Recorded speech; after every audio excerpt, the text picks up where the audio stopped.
transparence, 10 ans de passion, 10 ans d'image pour cette société lannoise. Quelle belle transition pour accueillir sur ce plateau Antoine Lefebvre. Bonjour. Bonjour. Alors, on a quelques questions à vous poser, monsieur le maire et président de la communauté de communes du Lannoy. Tout d'abord, on entend parler depuis un certain temps des friches historiques de Laon qui auraient été éventuellement rachetées. Qu'est-ce qu'il en est ? Depuis très longtemps, le problème de la ville haute, c'était effectivement ces friches, soit militaires, soit urbaines, qui polluaient un peu le site patrimonial de la ville haute. Aujourd'hui, j'en avais pris l'engagement, nous avons travaillé avec différentes collectivités et puis surtout avec des partenaires privés pour redonner vie à ces différents joyaux de notre patrimoine qui étaient à l'abandon depuis bien longtemps et trop longtemps. Et donc ces monuments vont retrouver vie grâce à du logement, puisque ce sont plus de 200 logements qui vont pouvoir être créés principalement en ville haute et donc dans des lieux prestigieux, une diversité de logements, mais aussi une réhabilitation de notre patrimoine commun. Quels sont les lieux concernés ? Alors il y a tout d'abord l'ancien conservatoire, qui se trouve au chevet de la cathédrale, donc un site aussi emblématique.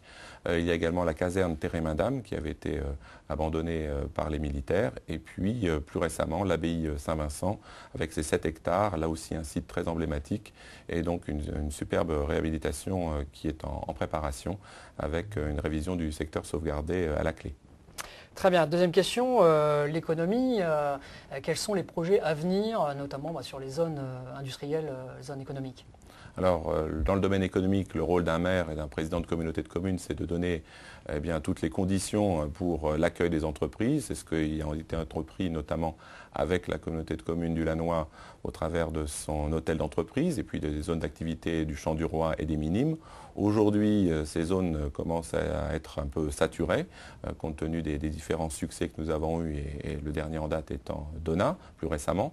Et aujourd'hui, avec la communauté de communes des Pays de la Serre, nous sommes en train de mettre en place une zone d'activité de plus de 50 hectares à côté de l'échangeur A26. C'est le pôle du Griffon qui a vocation à s'inscrire non seulement dans le pôle agro-ressources avec le déménagement du laboratoire départemental, tout un pôle recherche et puis également l'accueil d'autres entreprises sur ce nouveau pôle.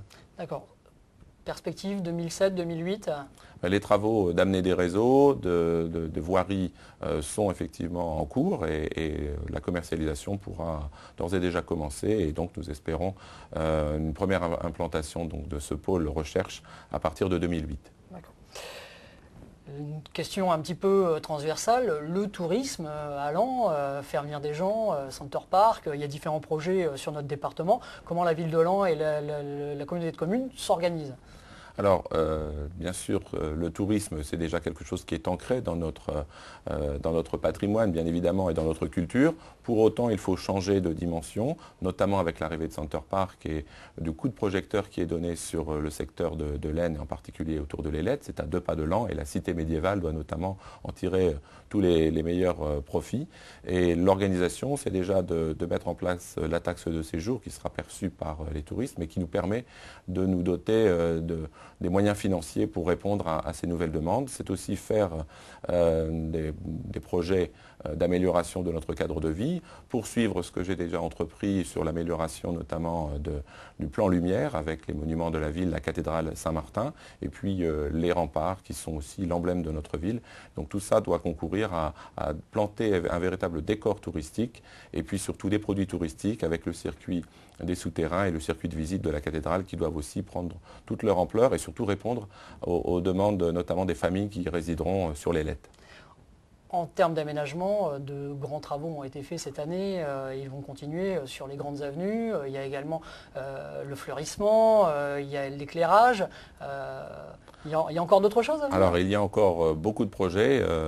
C'est, je crois, le travail qui est fait d'une façon assez dynamique avec l'ensemble de mon équipe et puis aussi avec le partenariat de la communauté de communes et des autres collectivités qui nous appuient dans ces projets.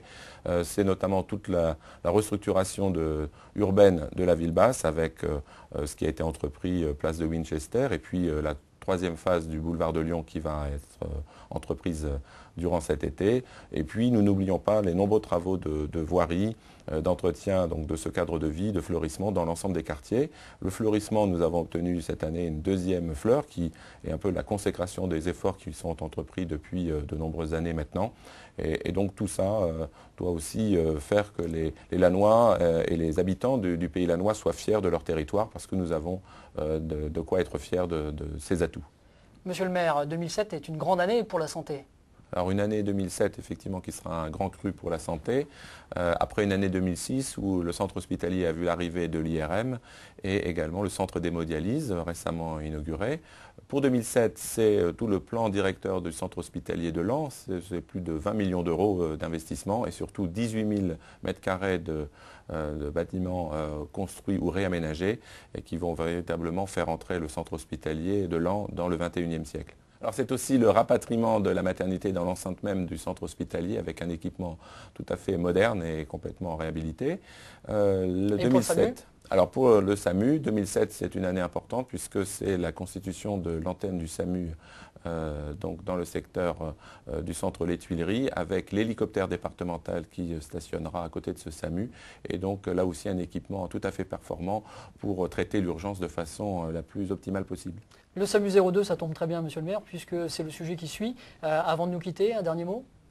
Un dernier mot pour exprimer à toutes celles et tous ceux qui nous regardent les excellents vœux de bonnes et heureuses années 2007. Et puis pour transparence, pour vous-même et votre équipe, eh bien, un très joyeux anniversaire pour ces 10 ans de présence à Lens. Merci monsieur le maire d'avoir répondu à nos questions. On enchaîne tout de suite avec le sujet suivant, après 3 petites pubs, le SAMU 02.